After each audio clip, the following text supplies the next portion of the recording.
See, these pots haven't dried at all for the last 2 weeks because we've been flooded in here to the point where they're starting to grow mould. And occasionally you'll actually get bits of, you'll get plants growing out of it, maybe a seed or something in there.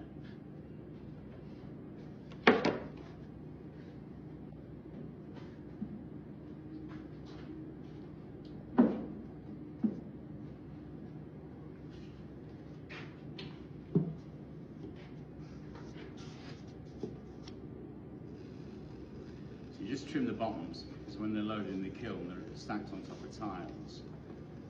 And we have no control over the stacking or anything like that. So you've got to be kind of rounded so nothing chips. It's much harder to chip.